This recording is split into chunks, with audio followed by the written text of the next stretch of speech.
Bilang bahagi ng pagdiriwang na ika-75 kaarawan ni dating First Lady Imelda Marcos, may isang natatanging regalo si Pangulong Ferdinand R. Marcos Jr. sa kanyang ina.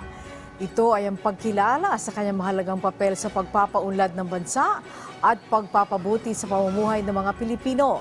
Si Alan Francisco sa sentro ng balita.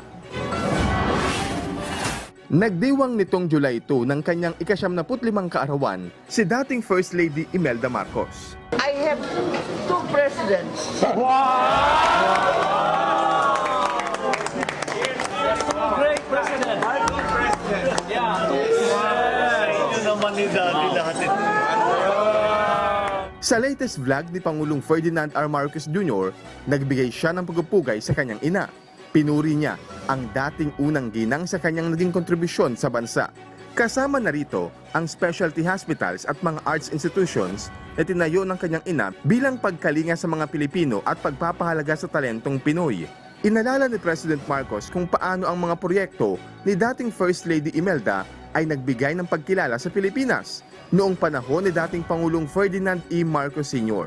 My mother always tells a story na nung bagong upo ang aking ama bilang Pangulo, ay tinanong niya sa kanya, okay, you are now the President. Ako naman, First Lady, ano ang trabaho ko? Anong role ko? Ang sagot sa kanya ng aking father, I will take care of the body of the nation. You must take care of the soul. And that is why pinasukan niya ang mga arts, ang kultura. Yun ang naging advocacy niya. Ang pagka-Pilipino natin ay maipagmalaki uli natin. Nagpasalamat si Pangulong Marcos sa kanyang ina dahil sa kanyang proyekto na napakikinabangan hanggang ngayon, lalo na nitong nagdaang pandemic. Napakarami. Siguro, para sa lahat, nadaanan yung nakaraang 3 taon, ramdam na ramdam yung kanyang specialty hospital. Dahil yung kanyang mga specialty hospitals, kidney center, yung heart center, yung children's hospital, lahat ng specialty hospital, ang daming binuhay yan. Nais ni President Marcos na ipagpatuloy ang nasimula ng kanyang ina sa specialty hospitals. Mula nga na umupo ako, nakikita ko tama naman. Ang galing-galing ng Pinoy. Bait-bait ng Pinoy. Husay-husay ng Pinoy. Dapat talagang mahalin, dapat talagang tulungan. Nakita rin ng Pangulo ang katangian ng kanyang ina na kanyang inspirasyon sa public service.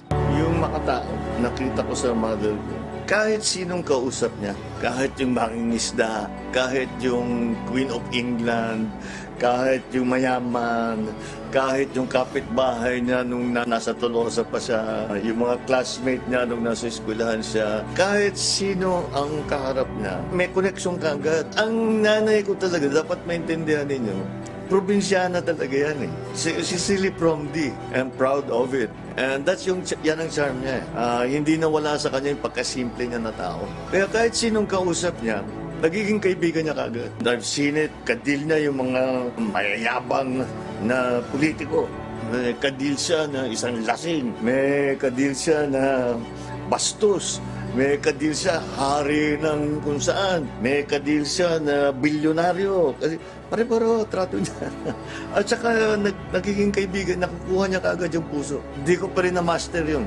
Siya pa rin ang master. Ang lahat aniya ng ito ay pagpapakita ng pagkalinga ng kanyang mga magulang sa bansa. Nakita ko, hindi lang mother ko, yung magulang ko.